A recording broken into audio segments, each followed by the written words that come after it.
નમસ્કાર દર્શક મિત્રો, મંતવ્ય ન્યૂઝમાં આપ સૌનું સ્વાગત છે. હેલો ડોક્ટર સાથે હું છું બંસરી શાહ. તો દર્શક મિત્રો, આજે આપણે એક એવા સિનિયર ઓર્થોપેડિક સર્જનને મળવાનું છે જેમનું નામ છે ડોક્ટર ભાવેશ સચદેવ.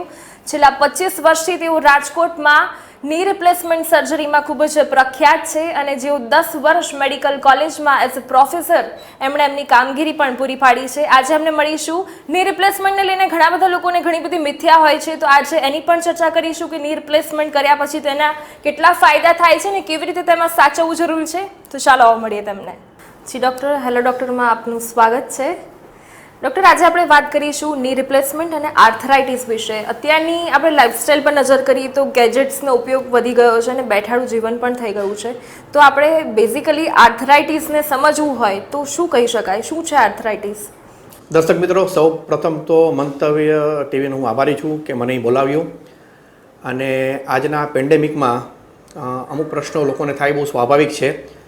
તો એ અંગે સૌથી પહેલાં હું એટલું કહેવા માગું છું કે એક આપણે સ્લાઇડ છે, આપણે જોઈએ કે દુનિયાભરમાં 20 કરોડ લોકો આ રોગથી પીડિત છે. અને સૌથી મોટું કારણ એ છે કે તમે જોજો કે 65 વર્ષથી વધારે ઉંમરના લોકો લગભગ 70% આનાથી પીડાય છે. અને નીચેનો આંકડો તમે જો કે 2025 સુધીમાં 65થી વધારે ઉંમરની વસ્તી 80 કરોડની હશે. એટલે જેને આપણે કહીએ છીએ ને કે રોગનું ભારણ કે બર્ડન, આ એક ખૂબ જ વધારે છે. સીધી સાદી ભાષામાં કહું આર્થરાઇટિસ એટલે આપણે કહી શકાય કે સાંધાનો વાહ, સાંધાનો સોજો. અને સાચો શબ્દ આર્થ્રોસિસ છે કે કોઈ પણ કારણસર સાંધામાં ઘસારો થાય તો એને આપણે સાંધાનો વાહ કહી શકીએ છીએ. અને બંસરીબેન, એમના કારણોમાં હું તમને જણાવું ને તો ઉંમરને કારણે સાંધાઓમાં ગાદીનો ઘસારો થઈ જાય છે, ઈજા થવાથી થઈ શકે છે. અથવા તો ઓબેસિટી, જે તમે વાત કરી હમણાં જ, કે શરીરનું વજન વધારે હોય તો આ બધી તકલીફો વધારે થઈ શકે છે. ઘણી વખત સાંધાની જન્મજાત ખોડ લોકોમાં જોવા મળતી હોય છે. એ સિવાય ક્યારેક ઇન્ફેક્શન થઈ જાય એને કારણે થઈ શકે. અને ખાસ કરીને હું તમને કહેવા માગું છું કે આપણે જેને કહી શકીએ છીએ કે સંધિવા અથવા તો રૂમેટોઇડ આર્થરાઇટિસ, કે જેમાં ખાસ કરીને જુવાન લોકો એને પણ અફેક્ટ થાય છે. બીજી વસ્તુ હું આપને કહેવા માગું છું દર્શક મિત્રોને ખાસ તો કે બંસરીબેન, તમે જોયું હશે કે સામાન્ય રીતે ગોઠણમાં જ કેમ તકલીફ થાય છે. લોકોના મગજમાં વિચાર આવે કે સાહેબ તકલીફ વાની થાય છે, ઘસારાની થાય છે, તો 70% ગોઠણમાં જ કેમ થાય છે? હવે એનો હું દર્શક મિત્રોને જવાબ આપવા માગું છું કે સામાન્ય રીતે આપણા શરીરનું વજન છે એ 2 મુખ્ય સાંધા ઉપર આવે છે. 2 મુખ્ય સાંધા, એકને અમે કહીએ છીએ હિપ જોઈન્ટ અથવા તો થાપાનો સાંધો, અને બીજાને અમે કહીએ છીએ ની જોઈન્ટ એટલે કે ગોઠણનો સાંધો. ત્યાંથી શરીરનું વજન છે એ આપણે નીચે એન્કલ જોઈન્ટ ઉપર જાય છે અને પછી પગની પેન્ડી ઉપર આવે છે. એટલે આ 2 સાંધા છે જેને અમારી ભાષામાં વેઇટ બેરિંગ જોઈન્ટ કહેવામાં આવે છે. એટલે સામાન્ય રીતે જે તકલીફો થાય છે એ થાપા અને ગોઠણમાં થતી હોય છે.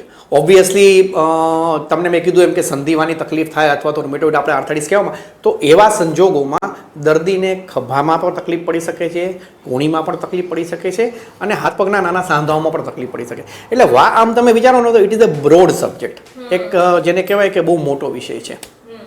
આપણે લક્ષણોની વાત કરીએ તો એવું કયા સ્ટેજ પર સમજવું કે હવે મને આર્થરાઇટિસ થયો હોઈ શકે? સૌથી અગત્યની વસ્તુ દુખાવો. દુખાવો થાય સાંધામાં ત્યારે આપણે માનો કે કંઈક તકલીફ થોડીક છે. વારે વારે સોજો આવી જાઓ, ચાલવામાં તકલીફ પડી, લંગડું ચાલે માણસ, ડિફોર્મિટી એટલે કે હાથ પગ વાંકા વળી જાય, તો આવા સંજોગોમાં આપણે એવું વિચારવું પડે કે સાંધાની તકલીફ અથવા સાંધાનો ઘસારો હોઈ શકે છે. ઓબ્વિયસલી જેને કહી શકાય કે હું તમને કહું એક સજેસ્ટ કે અમુક પ્રકારના વાજી છે ને એ જેને કહેવાય કે એન્કાલોઝિંગ સ્પોન્ડાઇલાઇટિસ છે, કે તો એવા સંજોગોમાં શું થાય છે કે દર્દીને એકસાથે ઘણી બધી તકલીફ થાય છે. સવારે ઉઠે તો એ ઉઠી જ ન શકે. હમણાં નવું આવ્યું, તમને ખબર છે ચિકનગુનિયા? ચિકનગુનિયા એ સચ એ થિંગ કે એમાં દર્દી ટોયલેટ કમોડ ઉપર બેઠો હોય છે તો ત્યાંથી ઊભો બી નથી થતો. એટલે વાની તકલીફોમાં સામાન્ય રીતે હું તમને કહું તો દુખાવો આવી જાય, સોજો આવી જાય, હલનચલનમાં તકલીફ પડે, અને રોજબરોજની પ્રક્રિયા છે એમાં દર્દી પોતાની રીતે સક્ષમ રીતે કાર્ય ન કરી શકે. આપણે વાની વાત કરીએ, હું સાંભળ્યું છે કે ચામડીનો પણ વાવ છે, આ વાત સાચી? શેનો? ચામડીમાં પણ આવી શકે? હા, એટલે આ તમે મને કહેવા માંગો છો એ હું તમને કહીશ સોરિયાસિસ જેને કહે છે. સોરિયાસિસ એક પ્રકારની ચામડીની બીમારી છે અને સોરિયાસિસ વાળા દર્દીને સાંધાનું ઇન્વોલ્વમેન્ટ થઈ શકે છે. હું આપને બીજું કહું એસએલઈ. એસએલઈ એટલે એક પ્રકારની સિસ્ટમિક લપસ એરિથમાઇટિસ જેને કહેવામાં આવે છે, એક પ્રકારનો સંધિવા છે કે જેમાં પણ ચામડીની બી તકલીફ આવે છે અને એને કારણે સાંધાની તકલીફ થાય છે, રાઈટ. બીજું હું એડ કરીશ બેન એમાં તમને બંસરીબેન કે જ્યારે આ એસએલઈ સોરિયાસિસ અને એની ટ્રીટમેન્ટ સ્ટીરોઇડ છે, વધે ઓછે હશે સ્ટીરોઇડ લેવા પડે, તો એ સ્ટીરોઇડ લે એને કારણે ઘણી વખત દર્દીને ગોળાઓમાં ઘસાવો પણ થઈ શકે છે, એટલે કે થાપાના સાંધાનો વા અથવા તો એવાસ્ક્યુલર નેક્રોસિસ એ પણ થઈ શકે છે. આપની વાત સાચી છે જી. હવે આના નિદાનની વાત કરીએ તો કેવી રીતે થઈ શકે એનું નિદાન? બંસરીબેન હું તમારી સાથે શેર કરવા માંગુ છું કે સામાન્ય રીતે નિદાન એટલે કે ઇન્વેસ્ટિગેશન કે ડાયગ્નોસિસ આપણે જે કહીએ છીએ તો એમાં સૌથી વધારે અગત્યની વસ્તુ છે દર્દી અમારી પાસે આવે એટલે અમે એક્સરે કરાવી. સામાન્ય રીતે એક્સરેમાં આપણા ભારત દેશમાં હું તમને કહું કે જનરલી દર્દી અમારી પાસે આવે ત્યારે વાનું લગભગ 3જું સ્ટેજ હોય છે, એટલે કે એમને તકલીફ એટલી બધી વધી ગઈ હોય છે કે રૂટીન રોજબરોજની પ્રક્રિયામાં પણ તકલીફ પડતી હોય છે. એટલે એક્સરેસ છે, પછી જ્યારે સંધિવા હોય ત્યારે તમારે બ્લડ ઇન્વેસ્ટિગેશન કરાવવા પડે છે, ક્યારેક અમારે સીટી સ્કેન પણ કરાવવો પડે છે. એટલે એક આખાનો પ્રોટોકોલ હોય છે. એ પ્રમાણે અમે નક્કી કરી છીએ કે આ દર્દીને સાંધાની તકલીફ છે, ઘસારાની તકલીફ છે, તો એ શેને કારણે છે. જી ડૉક્ટર, આમાં એક મેઇન તકલીફ એ થાય છે કે સામાન્ય રીતે જો કોઈને દુખાવો થતો હોય તો એ પેઇન કિલર ખાઈ લેતો હોય છે. દવામાં બેઝિકલી એ લોકો ડોલો છે, ડેન્પી જેવી કોઈ પણ પેઇન કિલર ખાઈ લે તો એ 2-3 દિવસ ખાય તો પણ એને ફરક નથી પડતો, બરોબર છે. તો પછી એને દુખાવો થાય ત્યારે તરત બતાવવું જોઈએ કે 2-3 દિવસ એને આવા પેઇન કિલરના એક્સપેરિમેન્ટ કરવા જોઈએ? એટલે મારું એવું માનવું છે કે ખરેખર દુખાવો છે ને બેન એક એવી વસ્તુ છે ને કે દર્દીને થાય ને ત્યારે પહેલાં તો દવા જ લેશે, એના ફેમિલી ડૉક્ટર પાસે પણ નહીં જાય. કારણ કે હું થોડુંક તમને હું ઓલું ટ્વિસ્ટ કરીને કહું છું કે આપણા દેશમાં છે ને હેલ્થ છે ને health it is not a priority. લોકો 500 રૂપિયાની પાણીપુરી ખાવા જઈ આવશે પણ ડૉક્ટરને કન્સલ્ટિંગનું આવશે ત્યારે નથી આવતા. It is not a right thing. એટલે આપણે થોડોક આપણો માઇન્ડસેટ ચેન્જ કરવા જેવું થશે. પણ એનીવે દુખાવો ક્યારેક થાય ને તમે દવા લો એમાં કંઈ ખોટું નથી, પણ એવું લાગે તો આપણા ફેમિલી ડૉક્ટરને બતાવી દો. ફેમિલી ડૉક્ટર એમ કહે કે ના ઓકે ફાઇન તકલીફ છે વધારે છે તો યુ કન્સલ્ટ ધ સ્પેશિયાલિસ્ટ. અને હવે તો સુપર સ્પેશિયાલિસ્ટ આવી ગયા છે. આજે મારા ઓર્થોપેડિકમાં બી અત્યારે હું તમને કહું 5-6 જાતની સુપર સ્પેશિયાલિટી આવી ગઈ છે. સંધિવાળા ડૉક્ટરો અલગ આવી ગયા છે, ફિઝિશિયન આવી ગયા છે. એટલે યુ કન્સર્ન આપણે એક જ વસ્તુ કહેવામાં કે શરૂઆતમાં તમે ઘરગથ્થુ ઇલાજ કરો પણ પછી યુ કન્સર્ન, કારણ કે દુખાવાની ગોળીઓની આડઅસરો ઘણી બધી છે બેન. ડૉક્ટર, આપણે તમે કીધું કે ઘણીવાર પેશન્ટને ખબર પડે ત્યારે 3જા સ્ટેજનું આવી જતું હોય છે અને 3જો સ્ટેજ શરૂ થઈ ગયો હોય છે. તેમાં કેટલા સ્ટેજીસ હોય છે મુખ્યત્વે, અને મતલબ લાસ્ટ સ્ટેજ સુધી પહોંચતા સમયગાળો આશરે કેટલો લાગી શકે, એવું કોઈ ફિક્સ હોય છે ખરું? બેન સાચું કહું કે આમાં કોઈ જાતના આપણા મેથેમેટિકલ એનાલિસિસ થતા નથી, પણ સામાન્ય રીતે કે દર્દીની ઉંમર વધારે હોય, જનરલી હું તમને કહું કે 35-40 પછી આ ઘસારાની શરૂઆત થતી હોય છે સામાન્ય સંજોગોમાં. પછી ક્યારેક 45-50-55 પહોંચે દર્દી એટલે એ ઘટાડો થોડોક વધી જાય છે. અને 60+ થાય એટલે સામાન્ય રીતે આ બધી તકલીફો વધતી હોય છે. ક્યારેક સમય સંજોગો બીજી તકલીફોને હિસાબે આ બધી વસ્તુ થઈ શકે. પણ જ્યારે દર્દી અમારી પાસે આવે છે ત્યારે હું તમને કહું કે 100માંથી 70 દર્દી એવા હોય છે કે જે સ્ટેજ 3 પછી અમારી પાસે આવે છે. જી, હવે આના સારવારની વાત કરીએ, કેવી રીતે કરી શકાય આની બેઝિક સારવાર? હા, આ છે ને એક બહુ સરસ સ્લાઇડ છે આપણે કે તમે જોઈ શકશો. મેઇન વસ્તુ કસરત, exercise, physiotherapy. Second thing weight control, medicine, અને અગત્યની વસ્તુ બેન હું એડ કરીશ એટલે ફિઝિયોથેરાપી. ફિઝિયોથેરાપીથી હું તમને કહું છું કે અમારી પાસે જે દર્દી આવે છે એમાંથી 30-40%, 50% ફિઝિયોથેરાપીને કારણે ઠીક થઈ જતા હોય છે. પણ પછી પ્રોબ્લેમ શું પડે બેન ખબર છે કે આ આપણા બધાનો પ્રોબ્લેમ છે. આ સામાન્ય તમને કે મને હું પણ તમે પણ બંને એમાં આવી જાય કે જ્યારે દર્દીને તકલીફ હોય ત્યારે બધું જ ધ્યાન રાખશે, પણ જેવી તકલીફ ગઈ એવું બધું બંધ. રાઈટ. એટલે અલ્ટિમેટલી ધ્યાન રાખવું પડે, એક્સરસાઇઝ કરવી પડે, લાઈફ મોડિફિકેશન કરવા પડે, અને છેલ્લે કંઈ જ ન ફેર પડે ત્યારે આપણે સર્જિકલ ઓપ્શન વિચારવો પડે. સર, તો હવે આ આર્થરાઇટિસ છે એ રોગનું નિદાન કરવું હોય તો કેવી રીતે જાણી શકાય કે ભાઈ હવે આર્થરાઇટિસ થયો છે? બેન આમાં છે ને સર્જરી જે આપણે આવે છે, પહેલાં તો હું તમને કહીશ કે સર્જરી ક્યારે કરશું. સતત દુખાવો થાય રોજબરોજની પ્રક્રિયામાં આપણને તકલીફ પડે, કન્ટિન્યુ મેડિકેશન થાય, મેડિકેશનના પ્રોબ્લેમ્સ હોય કે સાઈડ ઇફેક્ટ્સ હોય, પગ ખૂબ વાંકા વળી ગયા હોય, અને ઘણી વખત દર્દી રાત્રે સૂઈને ઉઠે. હું તમને બેન આ બહુ એકદમ પિન પોઈન્ટ કહીશ કે દર્દી એમ કે સાહેબ હું રાત્રે સૂતી હતી અથવા સૂતો હતો, મને બાથરૂમ લાગી છે, હું ઊભું થવા ગયો, હું બાથરૂમ સુધી પણ પહોંચી શકતો કે શકતી નથી. જ્યારે આવા સંજોગો આવે ત્યારે આપણે ઓપરેશનનું વિચારવું પડે. જી, હવે ઓપરેશનની વાત કરીએ તો સામાન્ય રીતે જે લોકો હોય છે, પેશન્ટ હોય છે, ને એક ડર હોય છે કે ની રિપ્લેસમેન્ટ એનાથી દૂર ભાગતા હોય છે, એવું કેમ? હવે બેન સૌથી પહેલાં હું તમને કહીશ કે સર્જરી છે ને 3 પ્રકારની આવશે. તમે મને પહેલો પ્રશ્ન પૂછ્યો કે પહેલો પ્રશ્ન અમે એવો કરીએ કે સાંધો બચાવવાના પ્રયત્ન કરીએ અમે લોકો. અમારી ભાષામાં એને જોઈન્ટ રિકન્સ્ટ્રક્ટિવ સર્જરી કહેવામાં આવે છે કે જેમાં અમે વાંકા પગને સીધા કરી અને અમે ઓપરેટ કરી નાખીએ કે જેથી કરીને દર્દી નેચરલ નીચે એ પ્રિઝર્વ રહે, જળવાઈ રહે.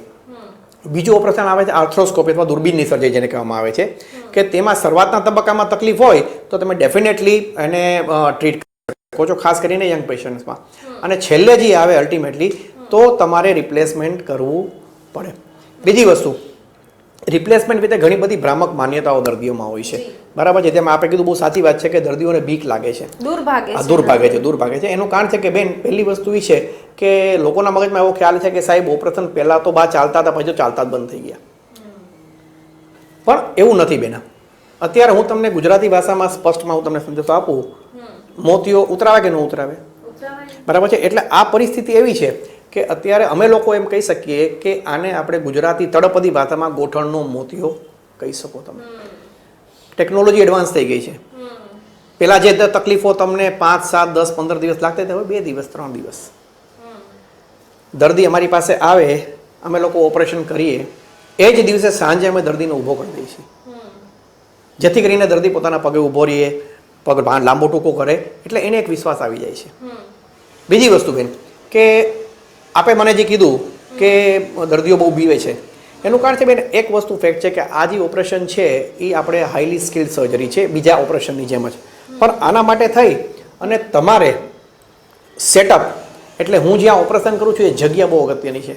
તમારી પાસે સારો સેટઅપ હોવો જોઈએ, તમારી પાસે સારી ટીમ હોવી જોઈએ અને તમારી પાસે અનુભવ હોવો જોઈએ. આ 3 વસ્તુ ભેગી થાય અને જે પરિણામ મળે એ પરિણામ છે એ ખૂબ જ સારું હોય છે. અને હું દર્શક મિત્રોને ચોક્કસપણે કહી શકીશ કે આ ઓપરેશનથી ગભરાવાની કોઈ જ જરૂર નથી. હા, બને ત્યાં સુધી ઓપરેશન છે ટાળો, પણ જો કરવાની જરૂર પડે તો તમને જે ડૉક્ટર ઉપર વિશ્વાસ હોય, તમને જે ડૉક્ટર સાથે ટ્યુનિંગ હોય એમની પાસે ઓપરેશન કરાવો, પ્રોવાઇડેડ કે એ જે તે XY ડૉક્ટર છે એની પાસે સેટઅપ સારો હોવો જોઈએ, એમનો અનુભવ સારો હોવો જોઈએ. જી સર, એના પરથી એક સામાન્ય રીતે કેવું હોય છે કે દર્દીઓના મગજમાં એમના કોઈ અનુભવ પરથી કે ખબર નહીં પણ એક ભ્રમ હોય છે કે આ ડૉક્ટરે સીધું ઓપરેશનનું કીધું છે ને તો અથવા તો એમને પૈસા પડાવવા છે અથવા તો એમનો બીજો કોઈ ઇન્ટેન્સ છે. મતલબ એ ફિઝિયોથેરાપીથી મટે એવું હોય તો કેટલો ટાઈમ સુધી ફિઝિયોથેરાપીમાં ટ્રાય કર્યા પછી ઓપરેશન તરફ વળવું જોઈએ? બેન બહુ જ સારો સવાલ. હું તમને મારો જ અનુભવ કહીશ કે મારી પાસે દર્દી આવ્યું હતું, ઓપરેશનની તૈયારી હારે આવ્યું હતું કે સાહેબ ઓપરેશન કરવું છે, પણ એ દર્દીએ કોઈ પણ જાતની એક્સરસાઇઝ કરી ન હતી, ફિઝિયોથેરાપી કરી ન હતી. અમે એને સલાહ આપી કે તમે એટલીસ્ટ ફિઝિયોથેરાપી કરો, let us weight four 15 days, 15 દિવસ તમે રાહ જુઓ. તમે માનશો બેન 3 વર્ષ થઈ ગયા છે, હજી આવ્યા નથી. See that means physiotherapy can do miracles. અને પેશન્ટ આપણને સામેથી કહે કે સાહેબ કસરત બહુ કરી, હવે નથી મજા આવતી, then you go for surgery. સાદી ભાષામાં કહું બેન તો એમ કહેવાય કે this is the surgery which is not to be sold, it is to be purchase by patient. દર્દી સામેથી તમને કહે કે સાહેબ ઓપરેશન કરો. ઘૂંટણમાં થતું હોય છે તો એવી રીતે થાપામાં પણ થાય છે ખરું? કંઈક બોલ બદલાતા હોય છે એવા? એક તમારી જોડે હું સરસ શેર કરીશ. આ જે છે એ આપણે એક આર્ટિફિશિયલ હિપ જોઈન્ટ છે. દર્દીઓની માહિતી માટે હું એટલું કહેવા માગું છું કે હિપ રિપ્લેસમેન્ટ શું છે કે તમારું આ થાપાનું હાડકું છે અને આ તમારું આપણી ભાષામાં કેડનું હાડકું અથવા પેલ્વિસ બોન કહેવામાં આવે છે. અમે લોકો સામાન્ય રીતે આ હાડકામાં ચેકો મૂકી અંદર આ રીતે આને ઇમ્પ્લાન્ટ કરી આપતા હોય છે. ઉપર આપ જોઈ રહ્યા છો, આઈ થિંક દેખાતું હશે, વિઝિબલ? Okay fine. એ કપ કહેવામાં આવે છે. એ કપ અને એની અંદર બોલ નાખી અને અમે આ રીતે આને રિપ્લેસ કરી આપતા હોય છે, રાઈટ? બીજી વસ્તુ ની જોઈન્ટ જે છે એ અંગે હું એટલું કહીશ તમને કે આપ દર્શક મિત્રો જોઈ શકશે કે આ તમે જોશો તો આ ઉપરનું હાડકું છે, આમાં તમારે કશું જ નથી કરવાનું. પહેલી વસ્તુ કે લોકો એમ કે હાડકું કાપી નાખે છે. હાડકું કાપવાનું હોતું જ નથી. આપણે હાડકાને ખાલી શેપ આપવાનો હોય છે કે જે તમારો બગડેલો ભાગ છે એને તમે શેપ આપી અને આ રીતે એવું just remove it. Hardly 8 millimetre હાડકું કપાતું હોય છે. એટલે હાડકું કપાવવાનો કોઈ સવાલ, ઇટ ઇઝ અ સેફ જે આપણે ગામમાં. એ જ રીતે આ નીચેનું હાડકું આવે છે. એટલે તમે મોરોલેસ જોશો તો it is a kind of A mechanical thing. આપણે ખાલી કુદરતે આપેલી વસ્તુ છે એ થોડી વાંકી થઈ ગઈ છે, એને આપણે અલાઇનમેન્ટ કરીને સીધી મૂકવાની છે. જી, આવા રિપ્લેસમેન્ટની વાત કરીએ, આવા બીજા કેવા કેવા પ્રકારના ઇમ્પ્લાન્ટ્સ થતા હોય છે? Okay fine. હવે આ છે ને તમારો બહુ અગત્યનો સવાલ બેન, કે ખાસ કરીને હિપ જોઈન્ટ છે ને આપણે જે ઘોડો આવે એમાં સિમેન્ટથી ફિટ થાય એવા થાય છે, સિમેન્ટ વિનાથી ફિટ થાય એવા આવે છે, ઘણા બધા સાંધા આવે છે, ઇન્ડિયન ઇમ્પ્લાન્ટ આવે છે, ઇમ્પોર્ટેડ ઇમ્પ્લાન્ટ આવે છે. હું એટલું દર્શક મિત્રોને ચોક્કસ કહીશ કે દરેક વસ્તુ સારી જ છે, પ્રોવાઇડેડ એક એવી ફિટ થાય જે સૌથી અગત્યની વસ્તુ છે બેના. સિમેન્ટ વિનાના જે ઇમ્પ્લાન્ટ્સ છે એ થોડા કોસ્ટલી છે, પણ સામે યંગ પેશન્ટ હોય તો અમે રિકમેન્ડ કરીએ છીએ, કારણ કે એની લાઈફ ઘણી લાંબી જીવવાનું બાકી છે. અને સિમેન્ટલેસ ઇમ્પ્લાન્ટની લાઈફ છે એ સિમેન્ટેડ કરતાં થોડી વધારે છે. બીજી વસ્તુ, ઘણી વખત દર્દીની ઇમ્યુનિટી થોડીક પ્લસ માઇનસ હોય છે, અથવા તો દર્દીને જેને કહી શકો કે સિમેન્ટને કારણે કંઈ પ્રોબ્લેમ થાય, તો ડાયાબિટીક પેશન્ટ છે તો સિમેન્ટ છે ને જનરલી ગરમ થઈને ઠંડુ થાય. એટલે એવા સંજોગોમાં સિમેન્ટના ક્યારેક નાના મોટા ઇસ્યુ થઈ શકે, તો અમે લોકો એવા કિસ્સામાં અનસિમેન્ટેડ હિપ કરતા હોય છે. અને બીજી વસ્તુ કે જ્યારે બીજી વાર ઓપરેશન કરવું પડે, રિવિઝન સર્જરી જેને કહેવામાં આવે છે, એવા સંજોગોમાં જનરલી સિમેન્ટલેસ ઇમ્પ્લાન્ટ વપરાતા હોય છે. જી, આમાં તમે કીધું કે ડાયાબિટીસ કે મતલબ એવું કોઈ છે કે બીજા કોઈ, જેમ કે બીપી છે કે ડાયાબિટીસ, એવા કોઈ રોગ હોય જે આ રિપ્લેસમેન્ટને અફેક્ટ કરતા હોય? બેન, સામાન્ય રીતે સાચું કહું છું કે અમારી પાસે દર્દીઓ ને કે આપણા દેશમાં ડાયાબિટીસ ખૂબ વધારે, તમે જોજો ખૂબ વધારે છે. અમે લોકો લેડીઝ, ખાસ કરીને મહિલાઓમાં, કે અમે લોકો ઓપરેટ કરતા હોય છે, એમાંથી 30 થી 35% પેશન્ટ છે તે ડાયાબિટીક. એટલે હું દર્શક મિત્રોને એવું કહીશ કે ડાયાબિટીસ છે એ ઓબ્વિયસલી ન હોય તો વધારે સારું, પણ કદાચ ડાયાબિટીસ હોય તો ચિંતા નહીં કરવાની, પણ તમારું ગ્લાયકોઝાઇલેટેડ હિમોગ્લોબિન જેને કહેવામાં આવે છે, HbA1c, that should be less than 8. 6.5 થી 8 ની વચ્ચે હોવું જરૂરી છે. દેટ મીન્સ કે તમારો ડાયાબિટીસ છે એનો કંટ્રોલ ખૂબ સારો છે. દેટ મીન્સ કે ઓપરેશન વખતે જે ઓપરેશન પછીના જે ડાયાબિટીસમાં પ્રોબ્લેમ થઈ શકતા હોય છે એ બધી થવાની શક્યતા તમારે ઓછી છે. ઓબ્વિયસલી ડાયાબિટીસ કંટ્રોલ કરવો ખૂબ જરૂરી છે, ધ્યાન રાખવું ખૂબ જરૂરી છે. અને ખાસ કરીને દર્દીઓને હું સ્પષ્ટ કહું છું કે ડાયાબિટીસવાળા દર્દીઓ જો ધ્યાન ન રાખે તો પરિણામ ખરાબ આવી શકે છે. જી, આપણે આ જે ની રિપ્લેસમેન્ટ સર્જરીની વાત કરી રહ્યા છે, તો એની આવરદાની વાત કરીએ તો એ કેટલી ગણાય? અમારી ચોપડીમાં લખેલું છે બેન, તમને કહું, ની રિપ્લેસમેન્ટ ઇટ સ્ટાર્ટ ઇન 1976. 1976માં શરૂ થયું હતું. અને હિપ રિપ્લેસમેન્ટ સ્ટાર્ટ ઇન 1960. 1960માં શરૂ થયું હતું. આ બે ઓપરેશનો છે એ અમારા ઓર્થોપેડિકમાં અમે કહીએ ને તો દર્દી એમને પૈસા તો પણ દુઆ બહુ આપશે, કારણ કે જે પેઇન રિલીફ દર્દીને થાય છે એ જે દર્દીને સારું હોય, તમે એનું ઇન્ટરવ્યુ લેજો ને તો આજે તમે મારો ઇન્ટરવ્યુ બેઠા છો અહીંયા, પણ હું એમ કહું કે જો મારી જગ્યાએ તમે કોઈ દર્દી જેને ઓપરેશન કરાવ્યું હોય અને એનું ખૂબ સરસ થયું હોય તો એ કદાચ હું કહીશ એના કરતાં સારી રીતે તમને કહી શકશે. Very good surgery. અને લાઈફ તમને કહું ને તો સામાન્ય રીતે ની જોઈન્ટનું ટીકેઆર કર્યા પછી 15 વર્ષ, 20 વર્ષ, 25 વર્ષ સુધી દર્દીને સારું થઈ શકે છે. પણ લાઈફ જે સાંધાની છે એ ઘણા બધા ફેક્ટર ઉપર આધાર રાખે છે. દર્દીનું વજન, દર્દીને બીજી તકલીફો, દર્દી કેટલું ધ્યાન રાખે છે. આપણે બીજી તકલીફોની વાત કરીએ, એમાં કેવી કેવી તકલીફો કન્સિડર કરવાની? ખાસ કરીને ઇમ્યુનો કોમ્પ્રોમાઇઝ દર્દી હોય એમાં જોઈન્ટ રિપ્લેસમેન્ટની લાઈફ થોડીક ઓછી હોય છે, કારણ કે એની ઇનબિલ્ડ ઇમ્યુનિટી જ ઓછી હોય છે. બરાબર છે. એ સિવાય ડાયાબિટીસની આપણે ચર્ચા થઈ ગઈ છે, રાઈટ. સંધિવાવાળા દર્દી હોય છે એમાં પણ જે બોન્ડિંગ સિમેન્ટ જોડે તમારા હાડકાનું થાય છે એ અમુક સમયે છૂટું પડી. It's a natural process. એટલે અમે ખરેખર દર્દીઓને એટલીસ્ટ હું તો કહું જ છું કે we can replace the joint, we can replace, but we can never reproduce the joint. અમે સાંધાને રિપ્લેસ કરશું પણ અમે સાંધો બનાવી શકતા નથી. એટલે એક it's a golden line, I tell you, કે બને ત્યાં સુધી તમારા સાંધાનું ધ્યાન રાખો, તમારા સાંધાને બચાવવાના પ્રયત્ન કરો, કે ભગવાન આપેલી વસ્તુ છે ને આપણે સાચવીએ. આપણે ની રિપ્લેસમેન્ટ સર્જરી છે, આપણે પહેલાં પણ વાત કરી કે ઘણા બધા લોકોને એની ભ્રમણા હોય છે, તો આપણે એના સક્સેસ રેશિયોની વાત કરીએ તો એ કેવી રીતનું રહે છે? એમ ક્યારે એવું થાય કે આ પેશન્ટનું ઓપરેશન સક્સેસ નહીં ગયું, એની પાછળ કયું કારણ જવાબદાર ગણી શકાય? કે ની રિપ્લેસમેન્ટ નહીં, કોઈ પણ સર્જરીના કોમ્પ્લિકેશન્સ છે જ. કોઈ પણ સર્જરીના કોમ્પ્લિકેશન્સ કોઈ પણ ડૉક્ટરને હાથે થઈ જ શકશે, કારણ કે ઇટ ઇઝ કોમ્પ્લિકેશન, રાઈટ? અને ની રિપ્લેસમેન્ટનો સૌથી મોટો દુશ્મન છે ઇન્ફેક્શન. રાધર અમારા ઓર્થોપેડિક સર્જરીમાં કોઈ પણ સર્જરીનો દુશ્મન ઓર્થોપેડિક દેટ ઇઝ ઇન્ફેક્શન. તમારી પાસે ક્વોલિફાઈડ ટીમ જોઈ તો જેથી કરીને તમે દર્દીને વધારે સારું રિઝલ્ટ આપી શકશો. કારણ કે અમારી ઓર્થોપેડિકની બ્રાન્ચ એવી જ, રાધર આખું મેડિકલ ફિલ્ડ એવું છે કે એ અપડેટ થયા જ કરે છે, એટલે you have two update your self. તમારે તમારી જાતને કન્ટિન્યુઅસ અપડેટ રાખવી પડે. જી, આપણે અપડેશનની વાત કરી તો તમે કીધું કે 1960 1976થી આ સર્જરીઝ થતી આવી છે, તો એ સર્જરીઝની કમ્પેરમાં અત્યારે જે સર્જરીઝ થાય છે બંને વચ્ચે ડિફરન્સ શું છે? એક વસ્તુ યાદ છે કે basic can never changed. Basic should be absolutely it is permanent. આજે ઓપરેશનની જે થીમ છે એમ જ રહેવાની છે કે તમારે તમારું ફીમર બોન કટ કરવાનું છે, તમારું ટીબિયા કટ કરવાનું છે, યુ હેવ ટુ એલાઇન્ડ ઇટ. પણ એ કેમ કરવું એની પદ્ધતિઓમાં ઘણા બધા ફેરફાર થયા છે, રાઈટ? ટેકનિકલી તમને કહું તો જે અમે મિડલાઇન ઇન્સિશનથી અમે લોકો ખોલતા એમાં ઘણા બધા અલગ એપ્રોચ આવે. સબવાસ્ટસ એપ્રોચ આવી ગયો છે, મિડવાસ્ટસ approach, it is technical terminology. That means કે એમાં સ્નાયુઓને નુકસાન ઓછું થાય છે. બીજી વસ્તુ સિમેન્ટિંગ ટેકનિક ફરી ગઈ છે. ત્રીજી વસ્તુ જોઈન્ટનું જે મટીરિયલ આવતું હતું જેનાથી આ સાંધો બને છે એમાં ઘણા બધા ચેન્જ. અત્યારે અમે લોકો જે ક્રોમિયમ, કોબાલ્ટ, એલોય આવે, ટાઇટેનિયમ આવે છે, હવે નવું સેરામિક આવી રહ્યું છે.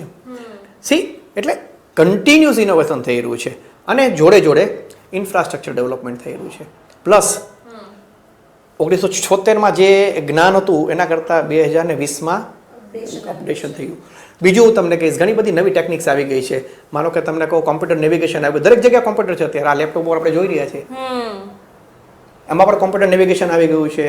પેશન્ટ સ્પેસિફિક ની, આજે દરેક માણસનો ની અલગ છે, તો તમે એના એક્સરે સીટી સ્કેન પાડો, એ સીટી સ્કેન પાડી તમે એને સોફ્ટવેરમાં ડેવલપ કરો અને તમે એ દર્દીના સ્પેશિયલ ઇન્સ્ટ્રુમેન્ટ આવે કે જે તમે એ દર્દી માટે જ વાપરી શકો અને you can give it to that patient કે આ ઇન્સ્ટ્રુમેન્ટથી મેં તમારું ઓપરેશન કર્યું હતું. એટલે ઘણી બધી વસ્તુ આવે છે. હા, પણ બેઝિક રિમેન્સ સેમ કે તમારે જે ભગવાને સરસ રીતે જે એંગલ આપેલો હતો એ જ એંગલમાં તમારે એને ગોઠવવાનું છે. જી, આપણે મારો આ પ્રશ્ન પૂછવા પાછળનો ઉદ્દેશ માત્ર એ જ હતો કે ઘણા બધા જે પેશન્ટ્સ છે અથવા જે અત્યારે પીડાતા હશે આ દુખાવાથી, એ લોકોને એ જ કારણથી કદાચ એ લોકો એ સર્જરી નહીં કરાવતા હોય કે એમાં ખૂબ જ દુખાવો થાય છે, તો એ વિશે આપ એમની ભ્રમણા દૂર કરશો પહેલાં તો? આ પ્રશ્ન બી સારો છે, કારણ કે પહેલાં જે હતું post of pain is a big concern. આજે દર્દીને મને ખબર છે, જ્યારે હું 1997, 98, 2000માં સર્જરી કરતો ત્યારે દર્દી બિચારા ઘણીવાર રાડો પાડતા અને કાયદેસર દર્દી આપણને કે સાહેબ આ ના કરતા તો ના કરાવો તો સારું હતું. એ જ દર્દી ભલે 2 મહિના પછી મને એમ કે સાહેબ બહુ મજા આવી ગઈ, પણ એ જે પીરિયડ હતો. પણ હવે શું છે કે પોસ્ટ ઓપરેટિવ એનાલ્જેસિયા એટલે કે ઓપરેશન પછી દુખાવો ન થાય એ માટેની ટેકનિકો એટલી સરસ થઈ ગઈ છે કે હું તમને કહું છું ને કે દર્દીને અમે લોકો સાંજે એક્સરસાઇઝ કરાવીને ઊભા કરી દઈએ છીએ. એ ત્યારે જ શક્ય દર્દીને પેઇન ના થતું હોય. એટલે ટેકનોલોજી હવે ખૂબ જ સરસ એડવાન્સમેન્ટ, ખૂબ નવી વસ્તુ આવી રહી છે. આપણે તમે જે કીધું કે એ દુખાવો ન થાય માટે એની ટ્રીટમેન્ટ કે દવાઓ આપતા હોય છે, એ દવાઓની કોઈ પાછળથી સાઈડ ઇફેક્ટ થાય ખરી? ના, કારણ કે એ દવાઓ ખાલી 24 કલાક માટે જ દેવાની હોય છે. અને એના પછી આ ની રિપ્લેસમેન્ટ કર્યા પછી, આ સર્જરી કર્યા પછી દર્દી સામાન્ય જીવન ક્યારથી જીવી શકે? અમે લોકો દર્દીને, એટલે હું મારો પ્રોટોકોલ તમને કહું છું કે અમે લોકો જનરલી દર્દીને 3જા દિવસે રજા આપી દઈએ છીએ. દર્દી જ્યારે એની ઘરે જાય હોસ્પિટલમાંથી ત્યારે ચાલતો જાય છે. એ પોતાની રીતે વેસ્ટર્ન ટોયલેટ વાપરી શકે છે, એ પોતાની રીતે ઘરમાં હરફર કરી શકે છે, ખાઈ પી શકે છે. પણ 2 વસ્તુ હું ચોક્કસ કહીશ કે એટલીસ્ટ દર્દીને પોતાની રૂટીન લાઈફમાં આવવા માટે થઈ અને અમે લોકો જ્યાં સુધી સ્ટેપલર્સને બધું કાઢીએ નહીં ત્યાં સુધી અમે દર્દીને ના પાડીએ છીએ કે તમે ના કરો, right? That means 15 to 17 days હું રેકમેન્ડ કરીશ કે 1 મહિના સુધી દર્દીએ પોતાની રેગ્યુલર એક્ટિવિટીઝ, માનો કે કોઈ પણ માણસ ઓફિસે જાઓ તો વી રેકમેન્ડ કે ભાઈ તમે ઓફિસે જાઓ તો એટલીસ્ટ 3 વીક સુધી તમે અવોઇડ કરો. એ રીતે ખાસ કરીને ફિમેલ્સમાં વધારે થતું હોય છે. તો અમે એવું કહીએ છીએ કે તમે તમારા માટે કોઈક ચા બનાવીને તમે ચા પીવો કે તમે જમો તો બરાબર છે, પણ તમારે જમવાનું બનાવવું હોય તો 1 મહિના પછી બનાવજો. પણ દર્દીને મેઇન વસ્તુ શું છે બેન, તમને સાચું કહું સંડાસ બાથરૂમ, રૂટીન એક્ટિવિટીઝ, કોકના ઉપર ડિપેન્ડન્ટ, આ 3 વસ્તુથી બહુ જ બીક લાગતી હોય છે, એટલે અમે એની છૂટ આપી દેતા હોઈએ છીએ. જી, અને એક ટૂંકમાં પ્રશ્ન કે કોઈ પણ બીમાર વ્યક્તિ હોય કે કોઈ પણ પેશન્ટ હોય, કોઈ પણ બીમારી થઈ હોય ત્યારે એમને અમુક વસ્તુ ખાવા પીવા માટે કે અવોઇડ કરતા હોઈએ છીએ, આમાં એવું કોઈ ફૂડ ખરું કે જે અવોઇડ કરવું જોઈએ? એટલે બેન સાચી વાત કહું કે જનરલી અમારી પાસે પેશન્ટ આવે ને એમાં 30% પેશન્ટો મેડિકલ ઇલનેસવાળા જ હોય છે. એમાં બ્લડ પ્રેશર, ડાયાબિટીસ ને કાર્ડિયાક આવી જાય, એટલે દર્દીને એ વસ્તુના ફૂડ છે એનાથી તો રિસ્ટ્રિક્શન રાખવું જ પડશે. હા, પરંતુ તમે મને એવું પૂછો કે ની રિપ્લેસમેન્ટ કર્યા પછી શું નહીં ખાવાનું, તો આઈ ડોન્ટ થિંક એવા રિસ્ટ્રિક્શન હોય. ઓબ્વિયસલી અમે એવું પ્રિફર કરીએ કે કેલ્શિયમ મળે અથવા તો બોન તમારા મજબૂત થાય એ માટેના જે ફૂડ સ્ટફ્સ છે એ તમે લો, અને એ માટેના અમુક મેડિસિન્સ પણ અમે લોકો દર્દીને એવી ચાલુ કરાવતા હોઈએ છીએ. જી, તો ડૉક્ટર, અમારા વ્યુઅર માટે એક નાનકડો સંદેશ આપવો હોય તો શું આપશો? કે ઓપરેશનથી ગભરાવાની જરાય જરૂર નથી, બરાબર છે. જરૂર હોય આપના ડૉક્ટર સજેસ્ટ કરે તો આપ કરાવો, એમાં કોઈ જ ખોટું નથી. બીજી વસ્તુ, જ્યાં સુધી ઓપરેશન ટળાતું હોય ત્યાં સુધી ટાળવાનો ચોક્કસ પ્રયત્ન કરો. અને ત્રીજી વસ્તુ, doctor can replace the joint but doctor can never reproduce the joint. એટલે એક વસ્તુ મગજમાં દર્દી, ડૉક્ટર અને દર્દીના સગા સંબંધીઓએ રાખવાની કે જ્યારે તમે પ્રાઇમરી સર્જરી કરી છે ત્યારે ભવિષ્યમાં કોઈ પણ તબક્કે રિવિઝન સર્જરી આવી શકે. બરાબર, એ ક્યારે આવશે નહીં આવે ખબર નથી, પણ જે દિવસે આજે માનો કે મેં એક ની રિપ્લેસમેન્ટ કર્યું તો મને એ વસ્તુ ખબર હોવી જોઈએ કે I should be mentally prepared for future revision. જી સર, એક નાનકડો ક્વેશ્ચન રહી પૂછવાનું કન્ફ્યુઝન છે કે એક સાથે 2 પગની ની રિપ્લેસમેન્ટ કરાવી શકાય ખરી? એક તો એ કે દર્દીની ફિઝિકલ કન્ડિશન એવી હોય કે તે વારંવારનો એનેસ્થેસિયા સહન ન કરી શકે હોય, એવા સંજોગોમાં યુ ડુ. બીજી વસ્તુ કે એક ઓપરેશન કર્યા પછી અથવા એક પગનું રિપ્લેસમેન્ટ કર્યા પછી બીજાનું કરો તો દર્દી ચાલી ન શકે, એટલી બધી ખરાબ તકલીફ હોય તો you do to at a state. અત્યારના તબક્કામાં બીક હોય છે દર્દીઓને, ઘણીવાર માંડ તૈયાર થતા બા માંડ તૈયાર, સાહેબ બા માંડ તૈયાર થતા તમે 2 કરી, એવા સંજોગોમાં પણ કરવાનું થાય છે. અને મેઇન વસ્તુ શું છે ખબર છે બેન, કે આજના સમયમાં લોકોને બધું જલ્દી કરી નાખવું છે.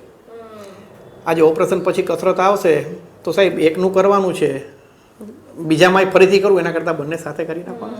એટલે it is absolutely subjective and you have to decide and select the patient who can tolerate both the surgeries at a time.